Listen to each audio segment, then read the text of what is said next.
Sup, everybody? Couch Mills here, coming at you with a brand new Valorant video. And in this video, we need to talk about a Valorant update about map diversity, game health, and the future of Valorant as a whole. There's a lot we got to dig into and talk about in this video, so let's break it all down. But the GameLeap website's the absolute best place to just pop off and dominate. Tips, tricks, guides, and so much that you need to just dominate the ladder. Do yourself a favor, go check it out right now down below. So one of the biggest complaints in Valorant is running into a map that you don't like over and over again. And it can be incredibly frustrating to just like get your least favorite map, it seems like indefinitely. And you just like, maybe you even get so frustrated you dodge and then you queue again and you get it again. And it can be just the worst experience in the world. And this article wants to talk about some of the things they're doing to fix that, some of the things they have already done, and what it's gonna look like in the future. So let's read some of the article snippets and then we'll talk about it. So quote, "If you ever wondered how it was possible for you to play ICEBOX for 4 games in a row, you've come to the right place. A common sentiment that we've seen in the past is frustration when you encounter the same map multiple games in a row. In a recent survey, over a third of Valorant players responded to this as extremely frustrating to encounter the same map multiple times in a row. This isn't too surprising. Playing the same map gets stale quickly and limits the type of challenges that you face in a game. As a result, we wanted to make sure that we could improve the diversity of maps played without compromising the health of matchmaking by influencing things like queue times or match balance." So this is actually the stats at the beginning of the game, patch 1.08, and this is the way in which it was for just the little start of the game's launch. And if you see a streak of 1, 28%, having a streak of 2 was 45%, and then the streak of 3, 20%, up to 4, 5%, and then 1% of the time, you would have a streak of 5 maps where you would have the same goddamn map 5 times in a row. Remember, there were only 4 maps back then, and all maps had an identical chance of being chosen, regardless of whether or not a player played on that map recently. And it would lead to a good percentage of the time, you would get the same map twice in a row, and then some small percentage of the time, you could have a map, hypothetically, you know, 5, 6, 7 times. I mean, you could get very unlucky when the odds are basically stacked, just plain even. Now, from patch 1.08 to 4.04, which is relatively recently, March was 4.04, they realized that fully random was not the strat, right? They wanted to make it exponentially less likely for you to get a map, so there couldn't be these anomaly situations. I mean, even, you know, 5% having a streak of 4, that is too high to have a streak of 4. I mean, almost in no situation should you have a streak of 3, in my personal opinion, and so they wanted to address that. And so they created what they call a weighted random. So while having a streak of 1 or a streak of 2 was pretty high at 42% and 48% respectively, the streaks of 3+ now were 10% combined. So having a streak of 3 was only 9%, having a streak of 4 was now 1%, and then a streak of 5 was less than 1%, and then, you know, it exponentially falls off really hard. So it wasn't as bad as it was before, right? It was a lot better in a lot of ways, and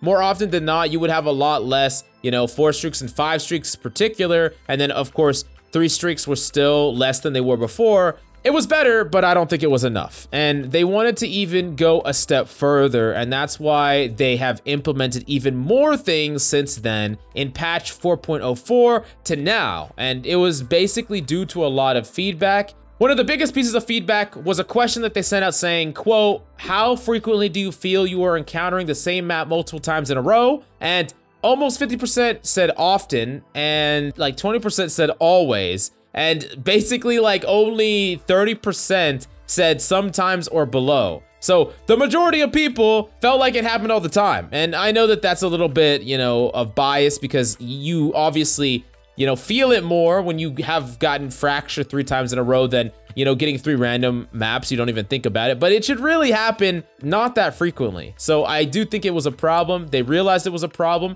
So then they took even further steps as of patch 4.05, and this is the new statistics that we got. Streak of 1, pretty likely, 76%. Streak of 2, all the way down to 25%, so a lot less than it was before. A streak of 3 is now down to 0.06%. Streak of 4 is like 1%, and then streak of 5, it's impossible to get a streak of 5 now. Now we are freaking talking. Like, this is insane. And it says that when it's actually 0.06, only 1 in about every 1,700 or so players will ever get the 3rd map in a row.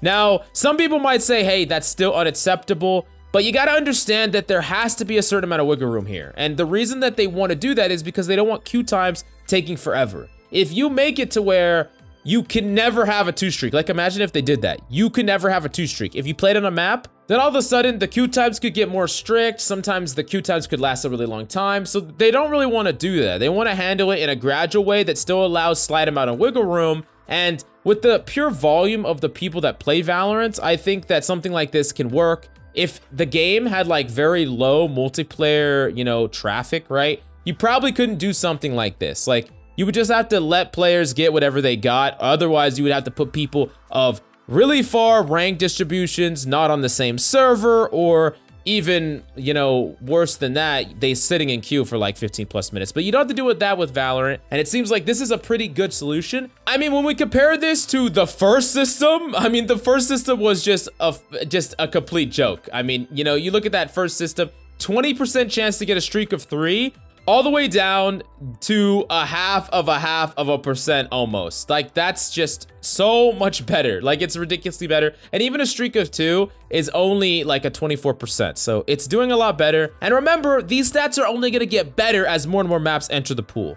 We add 2, 3 more maps, the percentages go down and down and down. And honestly, I think this is near acceptable, but I want to hear your opinion about it. Do you feel like this is enough? Or do you want it to be, you know, set in stone? Maybe you don't care that the ranks in a game are more far apart, and you don't care that you have to wait longer. In fact, you would wait, you know, as long as you need to never get the same map more than once in a row. I want to hear your opinion about this, because in every game development cycle, there needs to be a conversation about, you know, give and take. Like, what are you willing to sacrifice for what you want? This is always a conversation you need to have with yourself about game balance. It's like, you get really mad. Let's say you're a plat player, and then you just randomly get in a game with an immortal, and you're like, that should never, ever happen.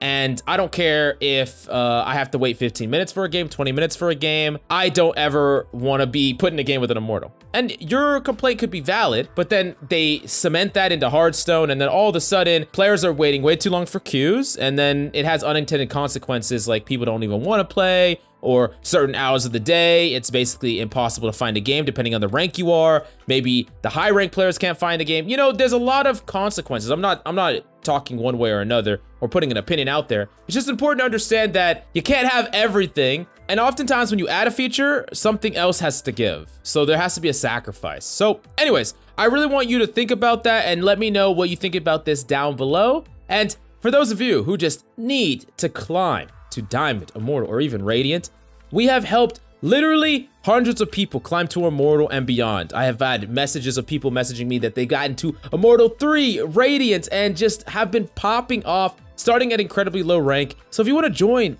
the club and climb incredibly quickly, do yourself a favor, go check it out right now, down below.